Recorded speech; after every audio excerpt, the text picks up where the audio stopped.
नमस्कार दोस्तों, आज मैं आपको मूंग दाल का चीला बनाना बताऊंगी। तो ये देखिए, मैंने मूंग दाल को पानी में भिगो के इस तरह से ले लिया है। तो आप अगर सुबह बनाना चाहें तो रात में भिगो दें, नहीं तो 3-4 घंटे कम से कम इसको भीगने देंगे तो ये फूल के आ जाएगी। अब इसको हम मिक्सी के जार में पीसेंगे। तो मिक्सी के जार पीसने के लिए हमने ये जार लिया है और इसमें हम दाल डाल देंगे। इस जार में दाल इस तरह से, और इसमें डालेंगे हींग पाउडर। ये देखिए, हम इसमें हींग डाल देंगे टेस्ट के हिसाब, अब अपने हिसाब से हींग। ये देखिए, इसमें हम हींग डाल दे रहे हैं और डाल देंगे इसमें हरी मिर्च। ये हरी मिर्च मैंने इसमें ली है, ये इतनी मैंने 5-6 हरी मिर्च ली है। अब इसमें ये हम हरी मिर्च डाल लेंगे। ये देखिए इस तरह से, और डाल देंगे इसमें जीरा पाउडर, और ये हमने डाला इस पे साबुत जीरा, और डाल देंगे नमक, और डाल देंगे लहसुन की कलियां। तो ये मैंने लहसुन की कलियां ली हुई हैं, ये इस तरह से इनको डाल देंगे। अब इसमें हम थोड़ा सा आधा कप पानी डाल के इसको मिक्सी में पीस लेंगे। अब ये देखिए, हमने ये घोल तैयार कर लिया है। अब ये देखिए, हमारा घोल इतना गाढ़ा रहेगा, ना ये बहुत पतला है और ना गाढ़ा है। अब हम इसके लिए भरने के लिए फिलअप तैयार करेंगे। अब ये देखिए, हमने लिया लहसुन और ये प्याज और हरी मिर्च, इनको हम काट लेंगे। तो हरी मिर्च को मैं, ये देखिए इस तरह से हम काटेंगे, ये ऐसे कट मारेंगे और इसको ऐसे बीच से इतने बड़े बड़े पीस ऐसे काट लेंगे, लंबे लंबे। इस तरह से हम हरी मिर्च काटेंगे। इसी तरह से हमको सारी हरी मिर्च आप अपने हिसाब से काटिए। ये तीखी नहीं है इसलिए मैंने इनको थोड़ा सा ज़्यादा लिया है, आप अपने हिसाब से मिर्ची का टेस्ट लें। ये देखिए इस तरह से सारी को, ये देखिए हमने हरी मिर्च इस तरह से काट ली सारी। अब हम ये लहसुन की कलियां भी उसी तरह से लंबी लंबी पतली पतली ये इस तरह से स्लाइस काट लेंगे। ये देखिए इस तरह से हम सारे लहसुन काटेंगे। अब ये देखिए, लहसुन को भी हमने उसी तरह से ये इस तरह से लंबा लंबा काट लिया, बारीक बारीक। अब हम प्याज को भी हम उसी तरह से ये लंबी लंबी स्लाइस काटेंगे। इसको इस तरह से प्याज को हम ये पतली पतली इस तरह से ये लंबी लंबी इतना ऐसे काट लेंगे। सारा प्याज हम इसी तरह से काटेंगे। आलू को मैश कर लेंगे। ये देखिए, हमने प्याज को इस तरह से पतले पतले लंबे लंबे स्लाइस काट लिए। और ये टमाटर है, इसको भी हम इस तरह से काट लेंगे बारीक बारीक। इसके ये देखिए इस तरह से एकदम पतले पतले स्लाइस ऐसे काटेंगे, पतले पतले एकदम बारीक। अब ये देखिए, हमने आलू को इस तरह से इसे कद्दूकस से पूरा ये अदरक कसने वाले से ऐसे मैश कर लिया है। इस तरह से सारी आलू को हमने, अब हम गैस में कढ़ाई चढ़ाएंगे। अब ये कढ़ाई में हम तेल गरम करेंगे। अब ये कढ़ाई में हमारा तेल गरम हो गया, इसमें डालेंगे हींग और डालेंगे ये जीरा साबुत। अब ये देखिए, हमारा जीरा भुन गया है। अब डालेंगे इस पे कसूरी मेथी। अब ये लहसुन,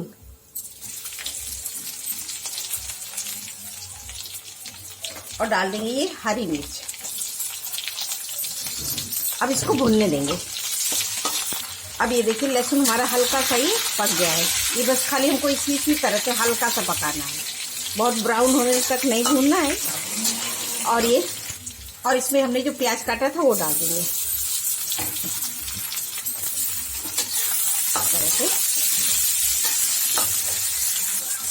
और इसमें डालेंगे हम ये नमक और ये हल्दी पाउडर। अब ये देखो, इसको इस तरह से मिला लेंगे। अरे मम्मी, खाने कहाँ बना है। अब ये देखिए, प्याज हमारा इस तरह से हल्का सा मुलायम होने तक भूनेंगे। अब इसमें डाल देंगे ये हम टमाटर।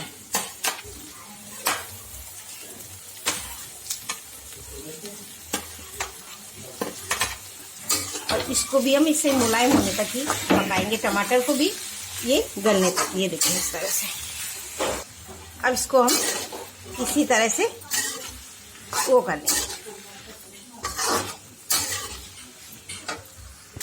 अब ये देखिए हमारे टमाटर ये आधे पक गए हैं और इसमें अब हम डालेंगे किसी ये हरी धनिया और ये गरम मसाला और इसको भी ऐसे ही पका लेंगे।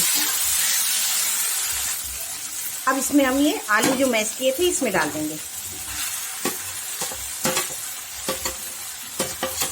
इस तरह से। अब इसको अच्छे से मिक्स कर लेंगे।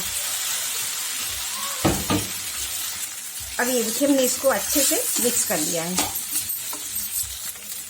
अब हम इसमें ये देखिए मैंने इसमें ये आमचूर पाउडर डाला है और इसको अब हम इसको अच्छे से मिक्स कर लेंगे।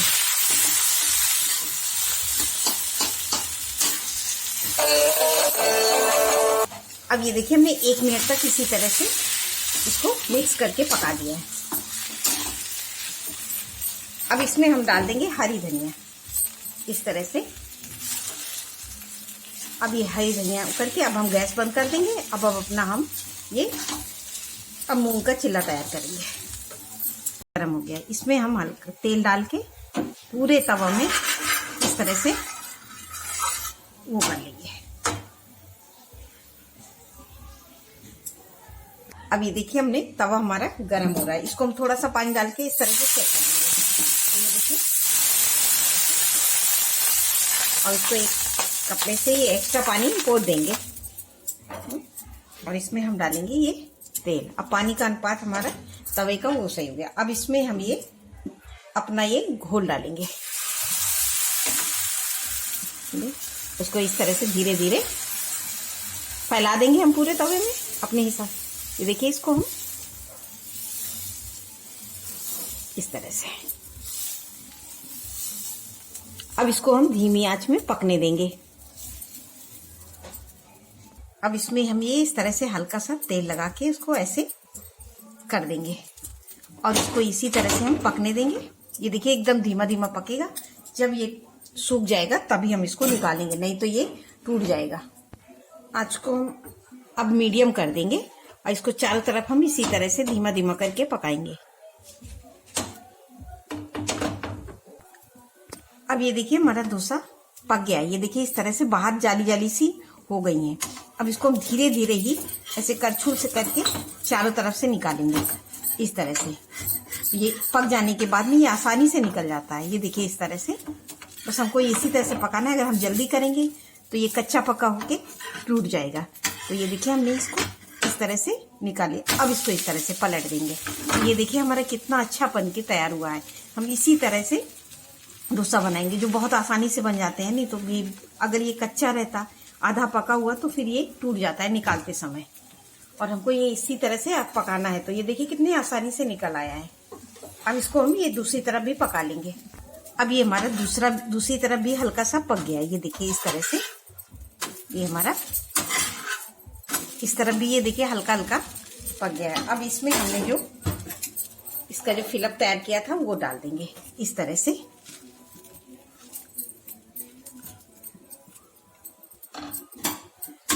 अभी इसको इस तरह से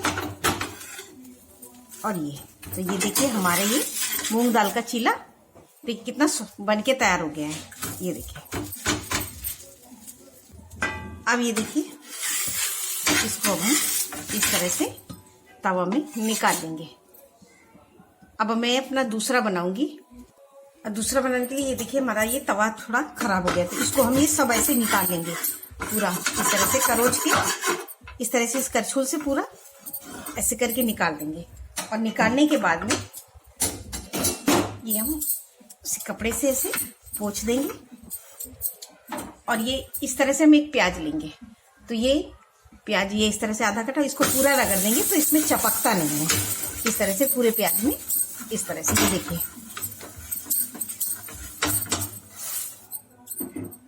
और अब हम उसी तरह से इसमें फिर तेल लगाएंगे और इसको तवे को ऐसे पूरा चारों तरफ तेल इसके लगा देंगे। तो ये तेल लगाने से चपकता नहीं है।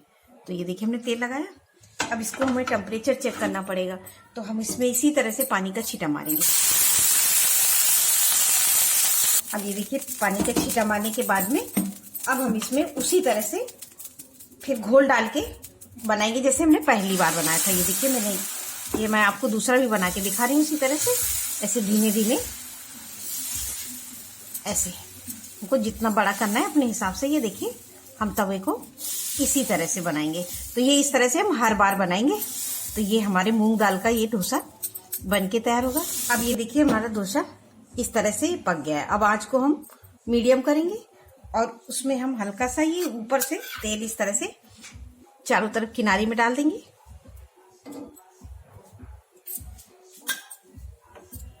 और ऐसे करके पूरा अब हम इसको चम्मच से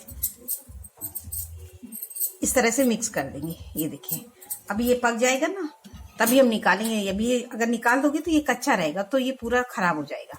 तो अभी हमको नहीं निकालना है। सेम उसी तरह से जैसे मैंने पहला डोसा बनाया था, सेम उसी तरह से। अब हम आँच को थोड़ा बढ़ा देंगे क्योंकि अब ये हमारा अंदर से ये पक गया है। अब हमें इसको थोड़ा कुरकुरा करना है। अब ये देखिए हमारा ये ऊपर से पक गया है। ये देखिए इस तरह से। तो हम इसको फिर उसी तरह से निकालेंगे। तो यह तो हमारे पास पतली करछुल हो तो उससे इस तरह से हम निकालेंगे, ना हो तो आप चाकू से भी निकाल सकते हैं। मैं आपको चाकू, उस बार तो मैंने इसी से निकाला था, अब मैं चाकू से भी बता सकती हूँ कि कैसे निकालना है। तो जैसे मैंने यहाँ इसमें करछुल का यूज किया है, उसी तरह से हम यहाँ पे ऐसे चाकू यूज करेंगे। तो ये देखिए मैंने इस तरह से ये आसानी से निकल आ रहा है। ये देखिए पक जाने के बाद में ये आसानी से निकल आएगा। कच्चा रहेगा तभी नहीं निकलेगा। अब ये पक गया, इसको हम ऐसे पलट देंगे। तो ये देखिए हमारा इस साइड भी पक जाएगा। तो कितना अच्छे से बन गया है। इसी तरह से हम बनाएंगे, इसी प्रोसेस से। तो ना ही हमारा चिल्ला खराब होगा और ना ही वो खराब होगा और कोई प्रॉब्लम भी नहीं आएगी। और देखिए आराम से कितने आसानी से बन के तैयार हो गया। अब ये देखिए हमने इसको इस तरह से उलट पलट देंगे। ये तो देखिए कितना ये हमें आसानी से। अब इसको कितना भी पतला, ये देखिए मैंने कितना पतला बनाया है। दूसरा वाला मैंने मोटा बनाया था, ये देखिए कितना पतला।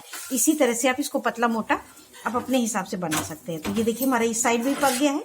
तो अब हमें सेम उसी तरह से करना है कि अब इसमें जो हमने ये तैयार किया था, अब इसको ऐसे डाल देंगे। अब इसको आप अपने हिसाब से सॉस के साथ में, टमाटर की चटनी के साथ में या मूंगफली की चटनी के साथ में इसको सर्व कर सकते हैं। ये देखिए इस तरह से। और ये देखिए कितना कुरकुरा हमारा ये बन के तैयार हुआ है। ये देखिए हमारा चिल्ला। अब इसको मैं ये हमारी मूंगफली की चटनी, टमाटर की चटनी, आप जिससे चाहें उससे आप सर्व कर सकते हैं सॉस के साथ में। आपको मेरी रेसिपी अच्छी लगी तो एक बार जरूर ट्राई करिए और बताइए कि आपको कैसी लगी। नमस्कार दोस्तों।